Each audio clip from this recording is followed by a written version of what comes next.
ReadAloud Library presents Plato's Republic, Book 2. Welcome to our channel, where we bring timeless philosophical works to life through engaging audio readings.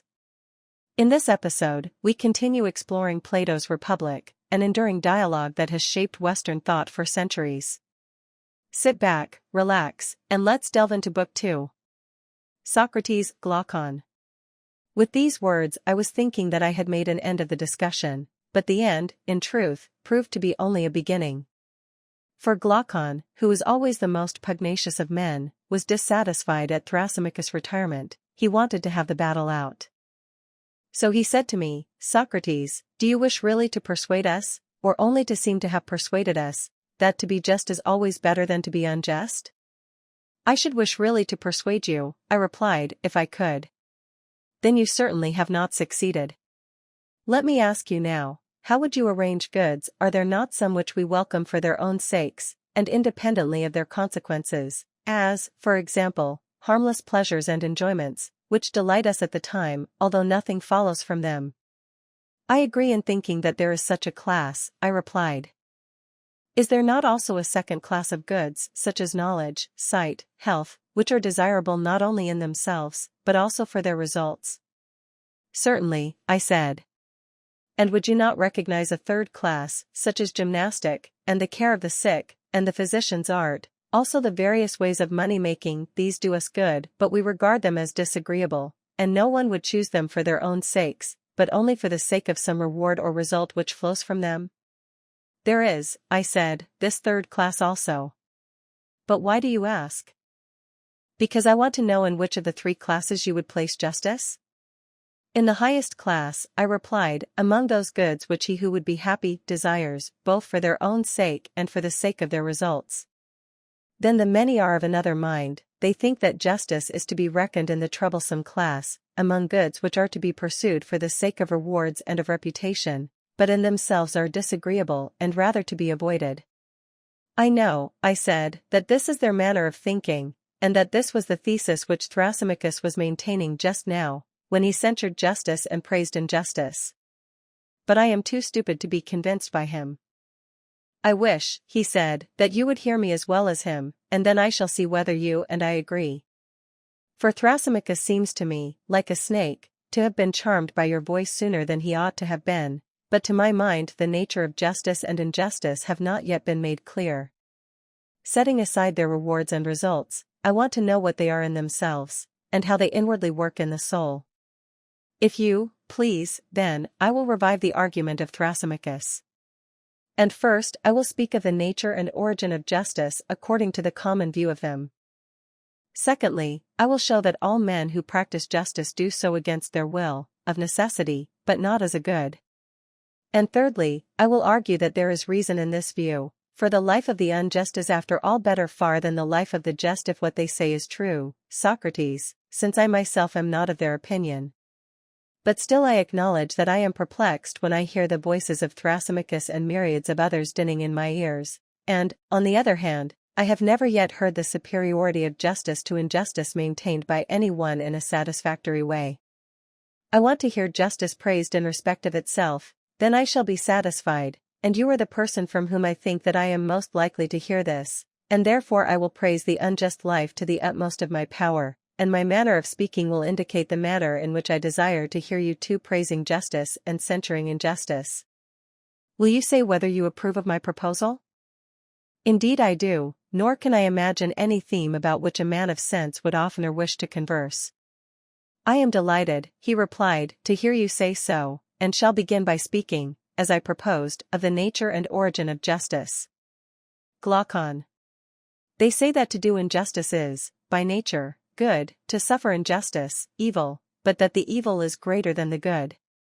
And so when men have both done and suffered injustice, and have had experience of both, not being able to avoid the one and obtain the other, they think that they had better agree among themselves to have neither, hence there arise laws and mutual covenants, and that which is ordained by law is termed by them lawful and just. This they affirm to be the origin and nature of justice. It is a mean or compromise, between the best of all, which is to do injustice and not be punished, and the worst of all, which is to suffer injustice without the power of retaliation, and justice, being at a middle point between the two, is tolerated not as a good, but as the lesser evil, and honored by reason of the inability of men to do injustice. For no man who is worthy to be called a man would ever submit to such an agreement if he were able to resist, he would be mad if he did. Such is the received account, Socrates, of the nature and origin of justice. Now that those who practice justice do so involuntarily and because they have not the power to be unjust will best appear if we imagine something of this kind, having given both to the just and the unjust power to do what they will, let us watch and see whither desire will lead them. Then we shall discover in the very act the just and unjust man to be proceeding along the same road, following their interest, which all natures deem to be their good, and are only diverted into the path of justice by the force of law. The liberty which we are supposing may be most completely given to them in the form of such a power as is said to have been possessed by Gyges, the ancestor of Croesus the Lydian. According to the tradition, Gyges was a shepherd in the service of the king of Lydia. There was a great storm, and an earthquake made an opening in the earth at the place where he was feeding his flock. Amazed at the sight, he descended into the opening, where, among other marvels, he beheld a hollow brazen horse, having doors, at which he stooping and looking in saw a dead body of stature, as appeared to him, more than human, and having nothing on but a gold ring. This he took from the finger of the dead and reascended. Now the shepherds met together, according to custom, that they might send their monthly report about the flocks to the king. Into their assembly he came having the ring on his finger, and as he was sitting among them he chanced to turn the collet of the ring inside his hand, when instantly he became invisible to the rest of the company, and they began to speak of him as if he were no longer present. He was astonished at this, and again touching the ring he turned the collet outwards and reappeared. He made several trials of the ring, and always with the same result. When he turned the collet inwards he became invisible, when outwards he reappeared. Whereupon he contrived to be chosen one of the messengers who were sent to the court, where as soon as he arrived he seduced the queen, and with her help conspired against the king and slew him, and took the kingdom. Suppose now that there were two such magic rings, and the just put on one of them and the unjust the other, no man can be imagined to be of such an iron nature that he would stand fast in justice. No man would keep his hands off what was not his own when he could safely take what he liked out of the market, or go into houses and lie with any one at his pleasure, or kill or release from prison whom he would, and in all respects be like a god among men. Then the actions of the just would be as the actions of the unjust, they would both come at last to the same point. And this we may truly affirm to be a great proof that a man is just, not willingly, or because he thinks that justice is any good to him individually, but of necessity, for wherever any one thinks that he can safely be unjust, there he is unjust. For all men believe in their hearts that injustice is far more profitable to the individual than justice, and he who argues as I have been supposing, will say that they are right. If you could imagine any one obtaining this power of becoming invisible, and never doing any wrong or touching what was another's, he would be thought by the lookers-on to be a most wretched idiot, although they would praise him to one another's faces, and keep up appearances with one another from a fear that they too might suffer injustice. Enough of this. Now, if we are to form a real judgment of the life of the just and unjust, we must isolate them. There is no other way. And how is the isolation to be effected? I answer, let the unjust man be entirely unjust, and the just man entirely just. Nothing is to be taken away from either of them, and both are to be perfectly furnished for the work of their respective lives.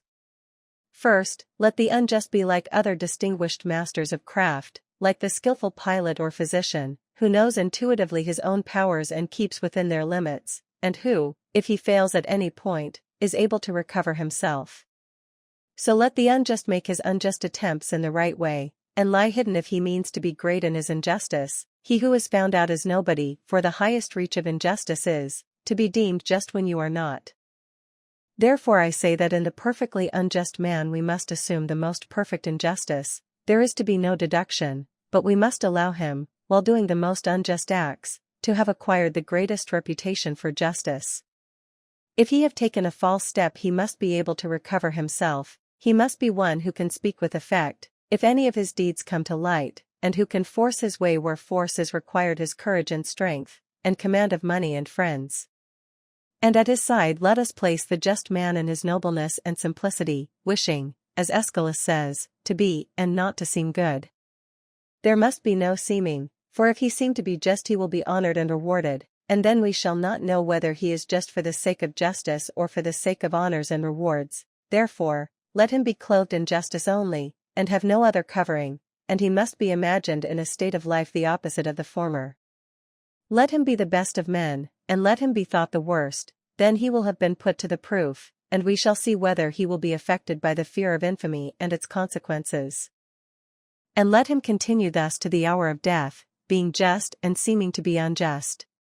When both have reached the uttermost extreme, the one of justice and the other of injustice, let judgment be given which of them is the happier of the two. Socrates, Glaucon. Heavens! My dear Glaucon, I said, how energetically you polish them up for the decision, first one and then the other, as if they were two statues. I do my best, he said. And now that we know what they are like, there is no difficulty in tracing out the sort of life which awaits either of them. This I will proceed to describe, but as you may think the description a little too coarse, I ask you to suppose, Socrates, that the words which follow are not mine. Let me put them into the mouths of the eulogists of injustice. They will tell you that the just man who is thought unjust will be scourged, racked, bound, will have his eyes burned out, and, at last, after suffering every kind of evil, he will be impaled. Then he will understand that he ought to seem only, and not to be, just. The words of Aeschylus may be more truly spoken of the unjust than of the just. For the unjust is pursuing a reality. He does not live with a view to appearances, he wants to be really unjust and not to seem only. His mind has a soil deep and fertile, out of which spring his prudent counsels. In the first place, he is thought just, and therefore bears rule in the city. He can marry whom he will, and give in marriage to whom he will, also he can trade and deal where he likes, and always to his own advantage, because he has no misgivings about injustice, and at every contest, whether in public or private, he gets the better of his antagonists, and gains at their expense, and is rich, and out of his gains he can benefit his friends, and harm his enemies. Moreover, he can offer sacrifices, and dedicate gifts to the gods abundantly and magnificently, and can honor the gods or any man whom he wants to honor in a far better style than the just, and therefore he is likely to be dearer than they are to the gods. And thus, Socrates, gods and men are said to unite in making the life of the unjust better than the life of the just. Adimantus, Socrates. I was going to say something in answer to Glaucon, when Adimantus, his brother, interposed. Socrates, he said, you do not suppose that there is nothing more to be urged? Why, what else is there? I answered. The strongest point of all has not been even mentioned, he replied. Well, then, according to the proverb, let brother help brother. If he fails in any part do you assist him, although I must confess that Glaucon has already said quite enough to lay me in the dust, and take from me the power of helping justice. Adimantus. Nonsense, he replied. But let me add something more. There is another side to Glaucon's argument about the praise and censure of justice and injustice, which is equally required in order to bring out what I believe to be his meaning. Parents and tutors are always telling their sons and their wards that they are to be just, but why? Not for the sake of justice, but for the sake of character and reputation, in the hope of obtaining for him who is reputed just some of those offices, marriages, and the like which Glaucon has enumerated among the advantages accruing to the unjust from the reputation of justice. More, however, is made of appearances by this class of persons than by the others, for they throw in the good opinion of the gods, and will tell you of a shower of benefits which the heavens, as they say, rain upon the pious, and this accords with the testimony of the noble Hesiod and Homer, the first of whom says, that the gods make the oaks of the just to hear acorns at their summit, and bees I the middle. And the sheep, the bowed down, bowed the width of their fleeces. And many other blessings of a like kind are provided for them. And Homer has a very similar strain, for he speaks of one whose fame is as the fame of some blameless king who, like a god, maintains justice, to whom the black earth brings forth wheat and barley, whose trees are bowed with fruit, and his sheep never fail to bear, and the sea gives him fish. Still grander are the gifts of heaven which Musaeus and his son vouchsafe to the just. They take them down into the world below, where they have the saints lying on couches at a feast, everlastingly drunk, crowned with garlands. Their idea seems to be that an immortality of drunkenness is the highest meed of virtue. Some extend their rewards yet further. The posterity, as they say, of the faithful and just shall survive to the third and fourth generation. This is the style in which they praise justice. But about the wicked there is another strain. They bury them in a slough in Hades, and make them carry water in a sieve. Also, while they are yet living, they bring them to infamy, and inflict upon them the punishments which Glaucon described as the portion of the just who are reputed to be unjust. Nothing else does their invention supply. Such is their manner of praising the one and censuring the other. Once more, Socrates, I will ask you to consider another way of speaking about justice and injustice, which is not confined to the poets, but is found in prose writers. The universal voice of mankind is always declaring that justice and virtue are honorable, but grievous and toilsome, and that the pleasures of vice and injustice are easy of attainment, and are only censured by law and opinion. They say also that honesty is for the most part less profitable than dishonesty, and they are quite ready to call wicked men happy, and to honor them both in public and private when they are rich or in any other way influential, while they despise and overlook those who may be weak and poor, even though acknowledging them to be better than the others. But most extraordinary of all is their mode of speaking about virtue and the gods. They say that the gods apportion calamity and misery to many good men, and good and happiness to the wicked. And mendicant prophets go to rich men's doors and persuade them that they have a power committed to them by the gods of making an atonement for a man's own or his ancestors' sins by sacrifices or charms, with rejoicings and feasts, and they promise to harm an enemy, whether just or unjust, at a small cost, with magic arts and incantations binding heaven, as they say, to execute their will. And the poets are the authorities to whom they appeal, now smoothing the path of vice with the words of Hesiod. Vice may be had in abundance without trouble, the way is smooth and her dwelling place is near. But before virtue the gods have set toil, and a tedious and uphill road, then citing Homer as a witness that the gods may be influenced by men, for he also says, the gods, too, may he turned from their purpose, and men pray to them and avert their wrath by sacrifices and soothing entreaties, and by libations and the odor of fat, when they have sinned and transgressed. And they produce a host of books written by Musaeus and Orpheus, who were children of the moon and the muses, that is what they say, according to which they perform their ritual, and persuade not only individuals, but whole cities, that expiations and atonements for sin may be made by sacrifices and amusements which fill a vacant hour, and are equally at the service of the living and the dead. The latter sort they call mysteries, and they redeem us from the pains of hell, but if we neglect them no one knows what awaits us. He proceeded, and now when the young hear all this said about virtue and vice, and the way in which gods and men regard them, how are their minds likely to be affected, my dear Socrates, those of them, I mean, who are quick-witted, and, like bees on the wing, light on every flower, and from all that they hear, are prone to draw conclusions as to what manner of persons they should be, and in what way they should walk if they would make the best of life. Probably the youth will say to himself in the words of Pindar, can I by justice or by crooked ways of deceit ascend a loftier tower, which may he a fortress to me all my days? For what men say is that, if I am really just and am not also thought just, profit there is none, but the pain and loss on the other hand are unmistakable. But if, though unjust, I acquire the reputation of justice, a heavenly life is promised to me. Since then, as philosophers prove, appearance tyrannizes over truth and is lord of happiness, to appearance I must devote myself.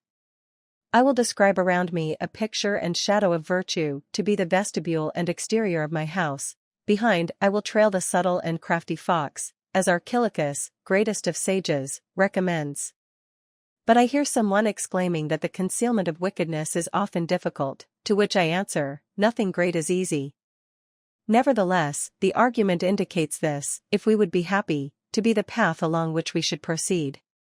With a view to concealment, we will establish secret brotherhoods and political clubs.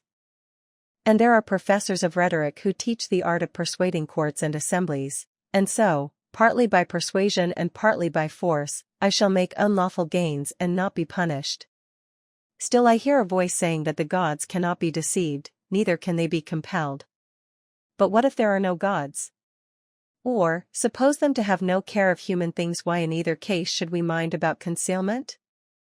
And even if there are gods, and they do care about us, yet we know of them only from tradition and the genealogies of the poets, and these are the very persons who say that they may be influenced and turned by sacrifices and soothing entreaties and by offerings.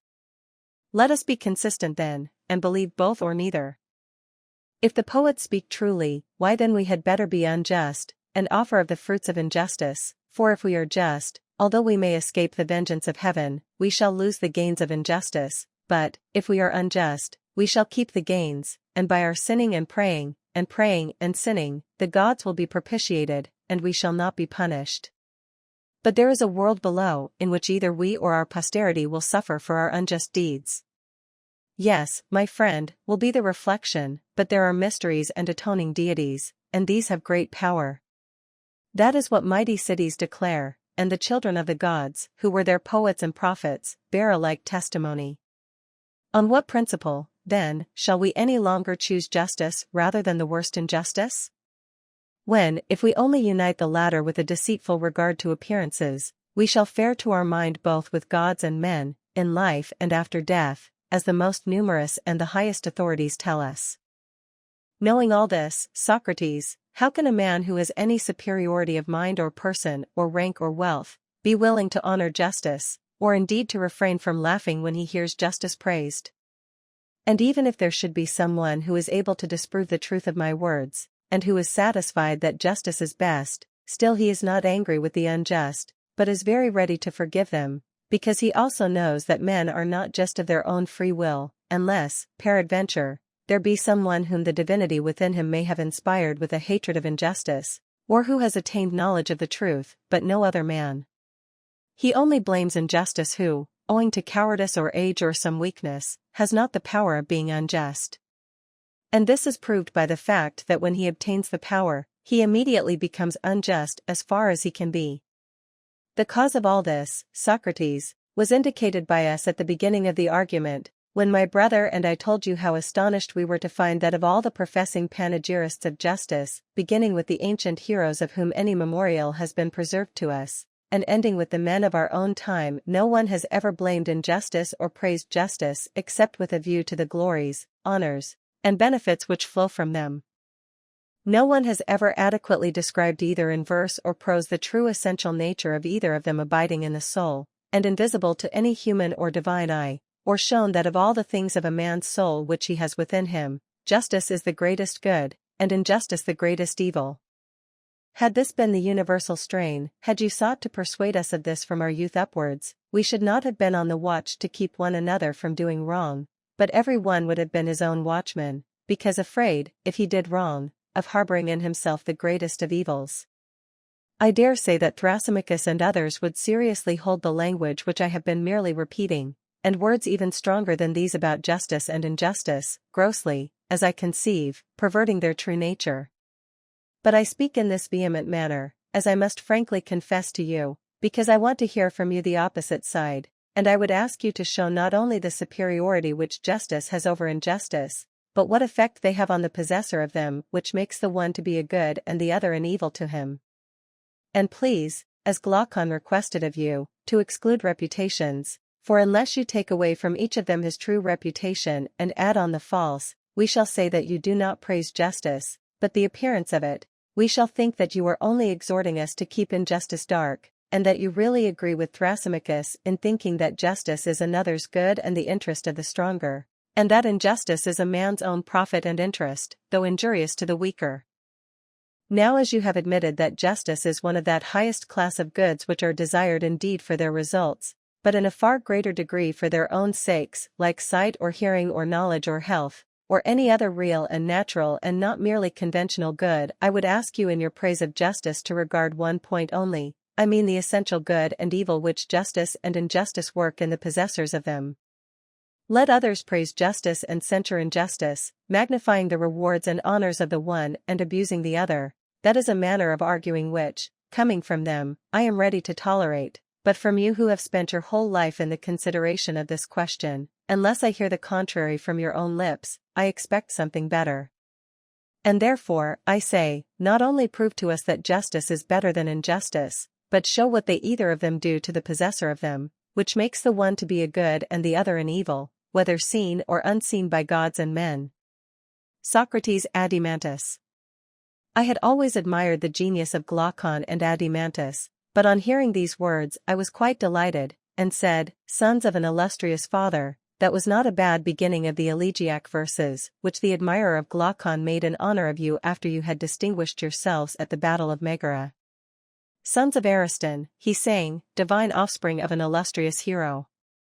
The epithet is very appropriate, for there is something truly divine in being able to argue as you have done for the superiority of injustice, and remaining unconvinced by your own arguments. And I do believe that you are not convinced, this I infer from your general character, for had I judged only from your speeches I should have mistrusted you. But now, the greater my confidence in you, the greater is my difficulty in knowing what to say. For I am in a strait between two. On the one hand I feel that I am unequal to the task, and my inability is brought home to me by the fact that you were not satisfied with the answer which I made to Thrasymachus, proving, as I thought, the superiority which justice has over injustice. And yet I cannot refuse to help, while breath and speech remain to me. I am afraid that there would be an impiety in being present when justice is evil spoken of and not lifting up a hand in her defense. And therefore I had best give such help as I can. Glaucon and the rest entreated me by all means not to let the question drop, but to proceed in the investigation. They wanted to arrive at the truth, first, about the nature of justice and injustice, and secondly, about their relative advantages. I told them, what I really thought, that the inquiry would be of a serious nature, and would require very good eyes. Seeing then, I said, that we are no great wits, I think that we had better adopt a method which I may illustrate thus. Suppose that a short-sighted person had been asked by someone to read small letters from a distance, and it occurred to someone else that they might be found in another place which was larger and in which the letters were larger if they were the same, and he could read the larger letters first, and then proceed to the lesser. This would have been thought a rare piece of good fortune. Very true, said Adeimantus, but how does the illustration apply to our inquiry? I will tell you, I replied. Justice, which is the subject of our inquiry, is, as you know, sometimes spoken of as the virtue of an individual, and sometimes as the virtue of a state. True, he replied. And is not a state larger than an individual? It is. Then in the larger, the quantity of justice is likely to be larger and more easily discernible. I propose therefore that we inquire into the nature of justice and injustice, first as they appear in the state, and secondly in the individual, proceeding from the greater to the lesser and comparing them. That, he said, is an excellent proposal. And if we imagine the state in process of creation, we shall see the justice and injustice of the state in process of creation also. I dare say. When the state is completed, there may be a hope that the object of our search will be more easily discovered. Yes, far more easily. But ought we to attempt to construct one? I said, for to do so, as I am inclined to think, will be a very serious task. Reflect therefore. I have reflected, said Adeimantus, and am anxious that you should proceed. A state, I said, arises, as I conceive, out of the needs of mankind. No one is self-sufficing, but all of us have many wants. Can any other origin of a state be imagined? There can be no other. Then, as we have many wants, and many persons are needed to supply them, one takes a helper for one purpose and another for another, and when these partners and helpers are gathered together in one habitation, the body of inhabitants is termed a state. True, he said. And they exchange with one another, and one gives, and another receives, under the idea that the exchange will be for their good. Very true. Then, I said, let us begin and create an idea a state, and yet the true creator is necessity, who is the mother of our invention. Of course, he replied. Now the first and greatest of necessities is food, which is the condition of life and existence. Certainly. The second is a dwelling, and the third, clothing and the like. True. And now let us see how our city will be able to supply this great demand, We may suppose that one man is a husbandman, another a builder, someone else a weaver, shall we add to them a shoemaker, or perhaps some other purveyor to our bodily wants? Quite right. The barest notion of a state must include 4 or 5 men. Clearly. And how will they proceed? Will each bring the result of his labors into a common stock? The individual husbandman, for example, producing for 4, and laboring 4 times as long and as much as he need in the provision of food with which he supplies others as well as himself, or will he have nothing to do with others, and not be at the trouble of producing for them, but provide for himself alone 1/4 of the food in 1/4 of the time, and in the remaining 3/4 of his time be employed in making a house or a coat or a pair of shoes, having no partnership with others, but supplying himself all his own wants? Adimantus thought that he should aim at producing food only, and not at producing everything. Probably, I replied, that would be the better way, and when I hear you say this, I am myself reminded that we are not all alike. There are diversities of natures among us, which are adapted to different occupations. Very true. And will you have a work better done when the workman has many occupations, or when he has only one? When he has only one. Further, there can be no doubt that a work is spoilt when not done at the right time. No doubt. For business is not disposed to wait until the doer of the business is at leisure, but the doer must follow up what he is doing, and make the business his first object. He must. And if so, we must infer that all things are produced more plentifully and easily and of a better quality when one man does one thing which is natural to him and does it at the right time, and leaves other things. Undoubtedly. Then more than 4 citizens will be required, for the husbandman will not make his own plough or mattock, or other implements of agriculture, if they are to be good for anything. Neither will the builder make his tools, and he too needs many, and in like manner the weaver and shoemaker. True. Then carpenters, and smiths, and many other artisans, will be sharers in our little state, which is already beginning to grow? True. Yet even if we add neatherds, shepherds, and other herdsmen, in order that our husbandmen may have oxen to plough with, and builders as well as husbandmen may have draught cattle, and cayas, and weavers' fleeces, and hides, still our state will not be very large. That is true, yet neither will it be a very small state which contains all these. Then, again, there is the situation of the city. To find a place where nothing need be imported is well nigh impossible. Impossible. Then there must be another class of citizens who will bring the required supply from another city? There must. But if the trader goes empty-handed, having nothing which they require who would supply his need, he will come back empty-handed. That is certain. And therefore what they produce at home must be not only enough for themselves, but such both in quantity and quality as to accommodate those from whom their wants are supplied. Very true. Then more husbandmen and more artisans will be required? They will. Not to mention the importers and exporters, who are called merchants. Yes. Then we shall want merchants? We shall. And if merchandise is to be carried over the sea, skillful sailors will also be needed, and in considerable numbers? Yes, in considerable numbers. Then, again, within the city, how will they exchange their productions? To secure such an exchange was, as you will remember, one of our principal objects when we formed them into a society and constituted a state. Clearly they will buy and sell. Then they will need a marketplace, and a money token for purposes of exchange. Certainly. Suppose now that a husbandman, or an artisan, brings some production to market, and he comes at a time when there is no one to exchange with him, is he to leave his calling and sit idle in the marketplace? Not at all. He will find people there who, seeing the want, undertake the office of salesman. In well-ordered states they are commonly those who are the weakest in bodily strength, and therefore of little use for any other purpose. Their duty is to be in the market, and to give money in exchange for goods to those who desire to sell, and to take money from those who desire to buy. This want, then, creates a class of retail traders in our state. Is not retailer the term which is applied to those who sit in the marketplace engaged in buying and selling, while those who wander from one city to another are called merchants? Yes, he said. And there is another class of servants, who are intellectually hardly on the level of companionship, still they have plenty of bodily strength for labor, which accordingly they sell, and are called, if I do not mistake, hirelings, hire being the name which is given to the price of their labor. True. Then hirelings will help to make up our population? Yes. And now, Adimantus, is our state matured and perfected? I think so. Where, then, is justice, and where is injustice, and in what part of the state did they spring up?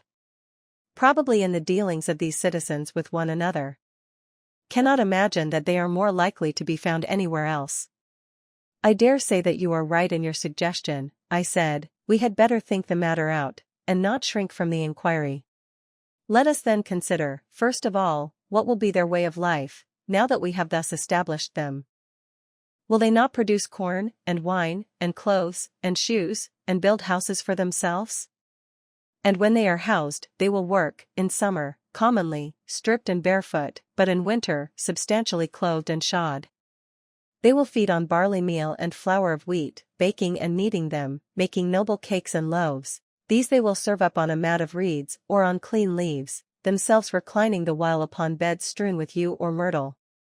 And they and their children will feast, drinking of the wine which they have made, wearing garlands on their heads, and hymning the praises of the gods, in happy converse with one another.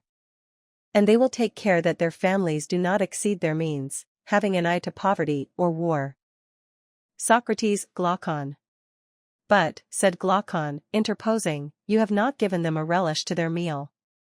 True, I replied, I had forgotten, of course they must have a relish, salt, and olives, and cheese, and they will boil roots and herbs such as country people prepare. For a dessert, we shall give them figs, and peas, and beans, and they will roast myrtle berries and acorns at the fire, drinking in moderation.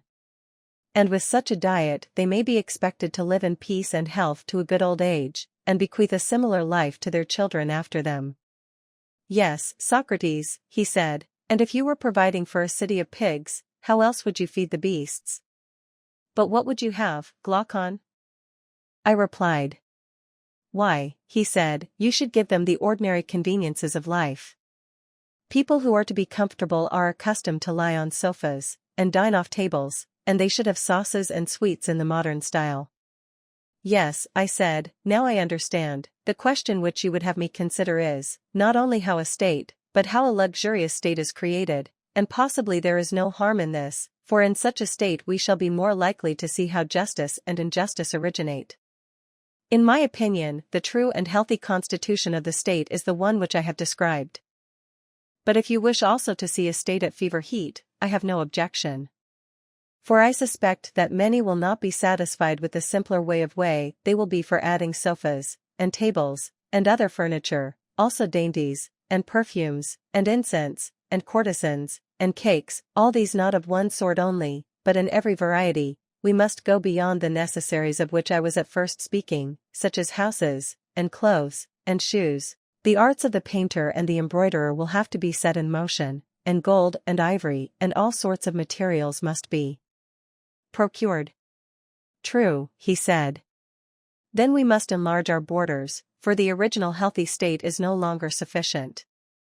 Now will the city have to fill and swell with a multitude of callings which are not required by any natural want, such as the whole tribe of hunters and actors, of whom one large class have to do with forms and colors, another will be the votaries of music, poets, and their attendant train of rhapsodists, players, dancers, contractors, also makers of diverse kinds of articles, including women's dresses. And we shall want more servants. Will not tutors be also in request, and nurses wet and dry, tire women and barbers, as well as confectioners and cooks, and swineherds, too, who were not needed and therefore had no place in the former edition of our state, but are needed now? They must not be forgotten, and there will be animals of many other kinds, if people eat them. Certainly. And living in this way, we shall have much greater need of physicians than before. Much greater. And the country which was enough to support the original inhabitants will be too small now, and not enough? Quite true. Then a slice of our neighbors' land will be wanted by us for pasture and tillage, and they will want a slice of ours, if, like ourselves, they exceed the limit of necessity, and give themselves up to the unlimited accumulation of wealth? That, Socrates, will be inevitable. And so we shall go to war, Glaucon. Shall we not? Most certainly, he replied. Then without determining as yet whether war does good or harm, thus much we may affirm, that now we have discovered war to be derived from causes which are also the causes of almost all the evils in states, private as well as public. Undoubtedly. And our state must once more enlarge, and this time there will be nothing short of a whole army, which will have to go out and fight with the invaders for all that we have, as well as for the things and persons whom we were describing above. Why? He said, are they not capable of defending themselves? No, I said, not if we were right in the principle which was acknowledged by all of us when we were framing the state. The principle, as you will remember, was that one man cannot practice many arts with success.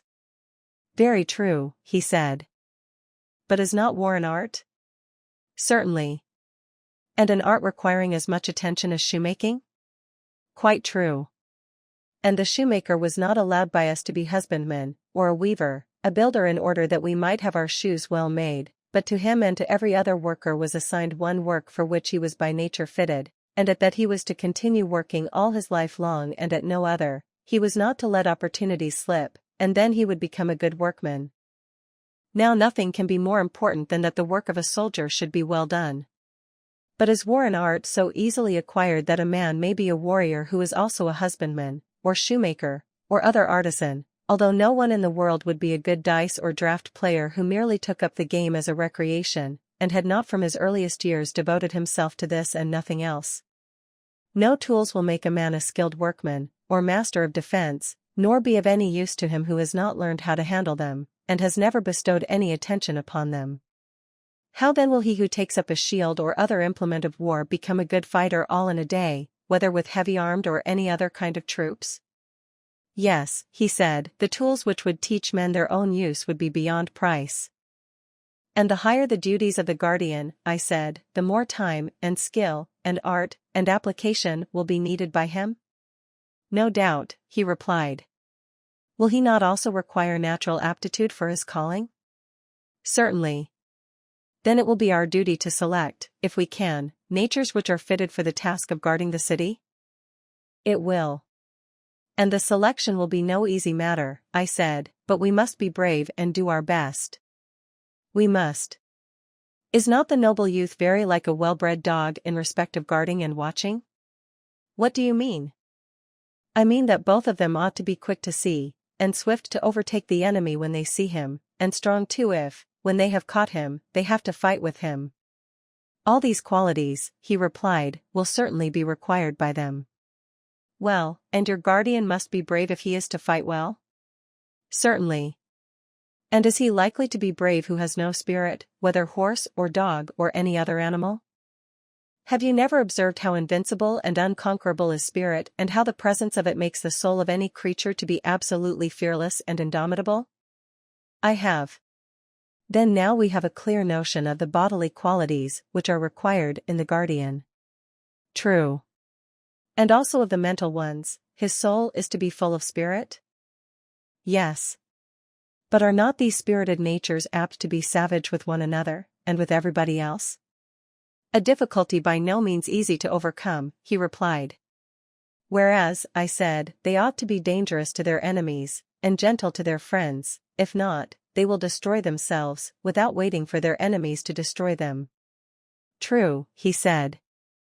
What is to be done then? I said, how shall we find a gentle nature, which has also a great spirit, for the one is the contradiction of the other? True. He will not be a good guardian who is wanting in either of these two qualities, and yet the combination of them appears to be impossible, and hence we must infer that to be a good guardian is impossible. I am afraid that what you say is true, he replied. Here, feeling perplexed, I began to think over what had preceded. My friend, I said, no wonder that we are in a perplexity, for we have lost sight of the image which we had before us. What do you mean? He said. I mean to say that there do exist natures gifted with those opposite qualities. And where do you find them? Many animals, I replied, furnish examples of them. Our friend the dog is a very good one. You know that well-bred dogs are perfectly gentle to their familiars and acquaintances, and the reverse to strangers. Yes, I know. Then there is nothing impossible or out of the order of nature in our finding a guardian who has a similar combination of qualities? Certainly not. Would not he who is fitted to be a guardian, besides the spirited nature, need to have the qualities of a philosopher? I do not apprehend your meaning. The trait of which I am speaking, I replied, may be also seen in the dog, and is remarkable in the animal. What trait? Why, a dog, whenever he sees a stranger, is angry; when an acquaintance, he welcomes him, although the one has never done him any harm, nor the other any good. Did this never strike you as curious? The matter never struck me before, but I quite recognize the truth of your remark. And surely this instinct of the dog is very charming. Your dog is a true philosopher. Why? Why, because he distinguishes the face of a friend and of an enemy only by the criterion of knowing and not knowing. And must not an animal be a lover of learning, who determines what he likes and dislikes by the test of knowledge and ignorance? Most assuredly. And is not the love of learning the love of wisdom, which is philosophy? They are the same, he replied. And may we not say confidently of man also, that he who is likely to be gentle to his friends and acquaintances, must by nature be a lover of wisdom and knowledge? That we may safely affirm. Then he who is to be a really good and noble guardian of the state will require to unite in himself philosophy and spirit and swiftness and strength. Undoubtedly. Then we have found the desired natures, and now that we have found them, how are they to be reared and educated? Is not this inquiry which may be expected to throw light on the greater inquiry which is our final end, how do justice and injustice grow up in states? For we do not want either to omit what is to the point or to draw out the argument to an inconvenient length. Socrates Adimantus. Adimantus thought that the inquiry would be of great service to us. Then, I said, my dear friend, the task must not be given up, even if somewhat long. Certainly not. Come then, and let us pass a leisure hour in storytelling, and our story shall be the education of our heroes. By all means. And what shall be their education? Can we find a better than the traditional sort? And this has two divisions, gymnastic for the body, and music for the soul. True. Shall we begin education with music, and go on to gymnastic afterwards? By all means. And when you speak of music, do you include literature or not? I do. And literature may be either true or false. Yes. And the young should be trained in both kinds, and we begin with the false? I do not understand your meaning, he said. You know, I said, that we begin by telling children stories which, though not wholly destitute of truth, are in the main fictitious, and these stories are told them when they are not of an age to learn gymnastics. Very true. That was my meaning when I said that we must teach music before gymnastics. Quite right, he said. You know also that the beginning is the most important part of any work, especially in the case of a young and tender thing, for that is the time at which the character is being formed and the desired impression is more readily taken. Quite true. And shall we just carelessly allow children to hear any casual tales which may be devised by casual persons, and to receive into their minds ideas for the most part the very opposite of those which we should wish them to have when they are grown up? We cannot. Then the first thing will be to establish a censorship of the writers of fiction, and let the censors receive any tale of fiction which is good, and reject the bad, and we will desire mothers and nurses to tell their children the authorized ones only. Let them fashion the mind with such tales, even more fondly than they mold the body with their hands, but most of those which are now in use must be discarded. Of what tales are you speaking? He said. You may find a model of the lesser in the greater, I said, for they are necessarily of the same type, and there is the same spirit in both of them. Very likely, he replied, but I do not as yet know what you would term the greater.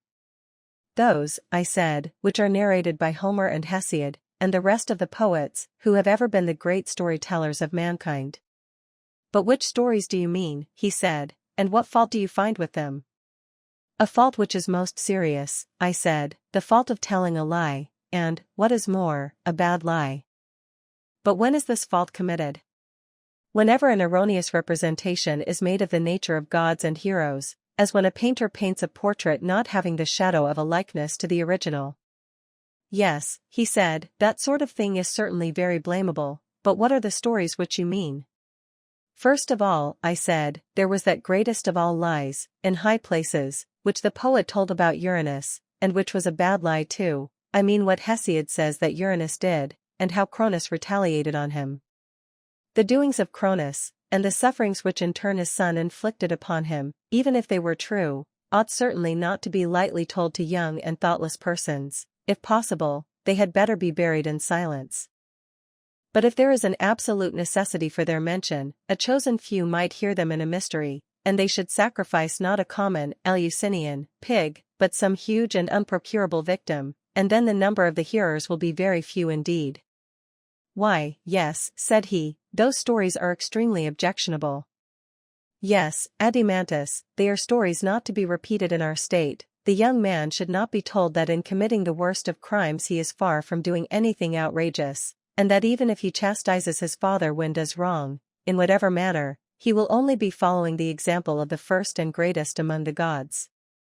I entirely agree with you, he said, in my opinion those stories are quite unfit to be repeated. Neither, if we mean our future guardians to regard the habit of quarreling among themselves as of all things the basest, should any word be said to them of the wars in heaven, and of the plots and fightings of the gods against one another, for they are not true. No, we shall never mention the battles of the giants, or let them be embroidered on garments, and we shall be silent about the innumerable other quarrels of gods and heroes with their friends and relatives. If they would only believe us, we would tell them that quarreling is unholy, and that never up to this time has there been any quarrel between citizens. This is what old men and old women should begin by telling children, and when they grow up, the poets also should be told to compose for them in a similar spirit. But the narrative of Hephaestus, binding here his mother, or how on another occasion Zeus sent him flying for taking her part when she was being beaten, and all the battles of the gods in Homer, these tales must not be admitted into our state, whether they are supposed to have an allegorical meaning or not. For a young person cannot judge what is allegorical and what is literal. Anything that he receives into his mind at that age is likely to become indelible and unalterable, and therefore it is most important that the tales which the young first hear should be models of virtuous thoughts. There you are right, he replied, but if any one asks where are such models to be found and of what tales are you speaking, how shall we answer him? I said to him, you and I, Adimantus, at this moment are not poets, but founders of a state. Now the founders of a state ought to know the general forms in which poets should cast their tales, and the limits which must be observed by them, but to make the tales is not their business. Very true, he said, but what are these forms of theology which you mean? Something of this kind, I replied. God is always to be represented as he truly is, whatever be the sort of poetry, epic, lyric or tragic, in which the representation is given. Right. And is he not truly good? And must he not be represented as such? Certainly. And no good thing is hurtful? No, indeed. And that which is not hurtful hurts not? Certainly not. And that which hurts not does no evil? No. And can that which does no evil be a cause of evil? Impossible. And the good is advantageous? Yes. And therefore the cause of well-being? Yes. It follows therefore that the good is not the cause of all things, but of the good only? Assuredly. Then God, if he be good, is not the author of all things, as the many assert, but he is the cause of a few things only, and not of most things that occur to men. For few are the goods of human life, and many are the evils, and the good is to be attributed to God alone. Of the evils the causes are to be sought elsewhere, and not in him. That appears to me to be most true, he said. Then we must not listen to Homer or to any other poet who is guilty of the folly of saying that two casks lie at the threshold of Zeus, full of lots, one of good, the other of evil lots, and that he to whom Zeus gives a mixture of the two sometimes meets with evil fortune, at other times with good, but that he to whom is given the cup of unmingled ill, him wild hunger drives o'er the beauteous earth. And again, Zeus, who is the dispenser of good and evil to us. And if anyone asserts that the violation of oaths and treaties, which was really the work of Pandarus, was brought about by Athene and Zeus, or that the strife and contention of the gods was instigated by Themis and Zeus, he shall not have our approval, neither will we allow our young men to hear the words of Aeschylus, that God plants guilt among men when he desires utterly to destroy a house. And if a poet writes of the sufferings of Niobe, the subject of the tragedy in which these iambic verses occur, or of the house of Pelops, or of the Trojan War, or on any similar theme, either we must not permit him to say that these are the works of God, or if they are of God, he must devise some explanation of them such as we are seeking. He must say that God did what was just and right, and they were the better for being punished, but that those who are punished are miserable, and that God is the author of their misery. The poet is not to be permitted to say, though he may say that the wicked are miserable because they require to be punished, and are benefited by receiving punishment from God, but that God being good is the author of evil to any one is to be strenuously denied, and not to be said or sung or heard in verse or prose by any one whether old or young in any well-ordered commonwealth. Such a fiction is suicidal, ruinous, impious. I agree with you, he replied, and am ready to give my assent to the law. Let this then be one of our rules and principles concerning the gods, to which our poets and reciters will be expected to conform, that God is not the author of all things, but of good only. That will do, he said. And what do you think of a second principle?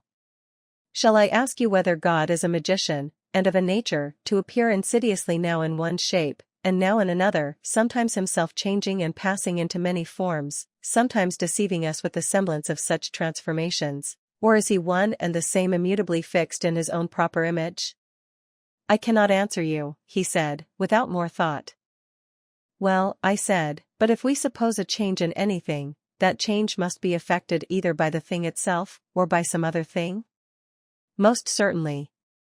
And things which are at their best are also least liable to be altered or discomposed. For example, when healthiest and strongest, the human frame is least liable to be affected by meats and drinks, and the plant which is in the fullest vigor also suffers least from winds or the heat of the sun or any similar causes.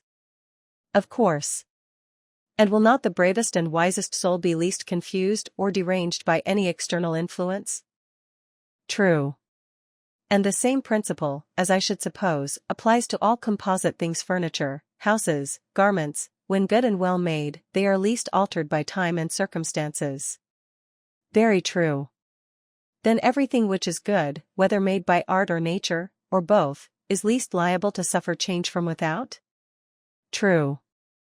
But surely God and the things of God are in every way perfect? Of course they are. Then he can hardly be compelled by external influence to take many shapes. He cannot. But may he not change and transform himself? Clearly, he said, that must be the case if he is changed at all. And will he then change himself for the better and fairer, or for the worse and more unsightly? If he change at all, he can only change for the worse, for we cannot suppose him to be deficient either in virtue or beauty. Very true, Adimantus. But then, would anyone, whether God or man, desire to make himself worse? Impossible.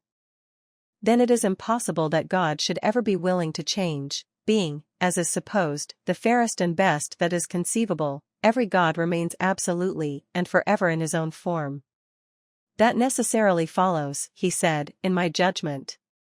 Then, I said, my dear friend, let none of the poets tell us that.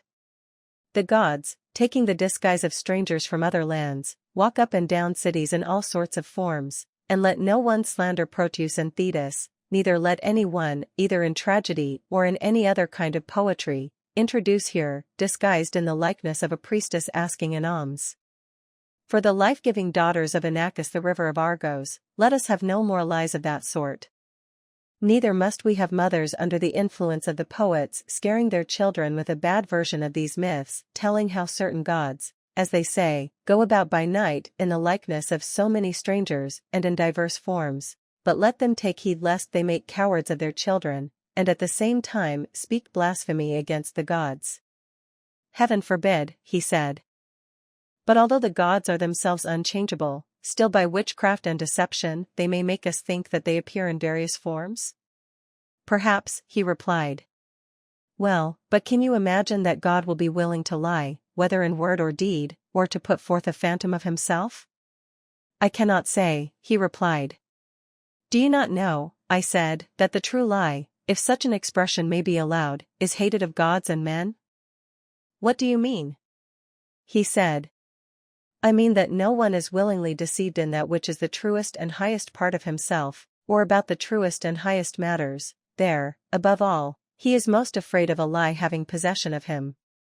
Still, he said, I do not comprehend you. The reason is, I replied, that you attribute some profound meaning to my words, but I am only saying that deception, or being deceived or uninformed about the highest realities in the highest part of themselves, which is the soul, and in that part of them to have and to hold the lie, is what mankind least like, that, I say, is what they utterly detest. There is nothing more hateful to them. And, as I was just now remarking, this ignorance in the soul of him who is deceived may be called the true lie, for the lie in words is only a kind of imitation and shadowy image of a previous affection of the soul, not pure unadulterated falsehood. Am I not right? Perfectly right. The true lie is hated not only by the gods, but also by men? Yes. Whereas the lie in words is in certain cases useful and not hateful, in dealing with enemies that would be an instance, or again, when those whom we call our friends in a fit of madness or illusion are going to do some harm, then it is useful and is a sort of medicine or preventive, also in the tales of mythology, of which we were just now speaking, because we do not know the truth about ancient times. We make falsehood as much like truth as we can, and so turn it to account. Very true, he said. But can any of these reasons apply to God? Can we suppose that he is ignorant of antiquity, and therefore has recourse to invention? That would be ridiculous, he said. Then the lying poet has no place in our idea of God? I should say not. Or perhaps he may tell a lie because he is afraid of enemies? That is inconceivable. But he may have friends who are senseless or mad. But no mad or senseless person can be a friend of God. Then no motive can be imagined why God should lie? None whatever. Then the superhuman and divine is absolutely incapable of falsehood? Yes. Then is God perfectly simple and true, both in word and deed. He changes not, he deceives not, either by sign or word, by dream or waking vision. Your thoughts, he said, are the reflection of my own. You agree with me then, I said, that this is the second type or form in which we should write and speak about divine things. The gods are not magicians who transform themselves, neither do they deceive mankind in any way. I grant that. Then, although we are admirers of Homer, we do not admire the lying dream which Zeus sends to Agamemnon, neither will we praise the verses of Aeschylus in which Thetis says that Apollo at her nuptials was celebrating in song her fair progeny whose days were to he long, and to know no sickness. And when he had spoken of my lot as in all things blessed of heaven, he raised a note of triumph and cheered my soul. And I thought that the word of Phoebus, being divine and full of prophecy, would not fail. And now he himself who uttered the strain, he who was present at the banquet, and who said this, he it is who has slain my son. These are the kind of sentiments about the gods, which will arouse our anger, and he who utters them shall be refused a chorus, neither shall we allow teachers to make use of them in the instruction of the young, meaning, as we do, that our guardians, as far as men can be, should be true worshippers of the gods and like them. I entirely agree, B said, in these principles, and promise to make them my laws. Thank you for joining us in this journey through Plato's Republic, Book 2. We hope this reading sparked new insights and reflections. If you enjoyed this video, please hit that like button, share with fellow readers, and subscribe for more classic literature and thought-provoking content.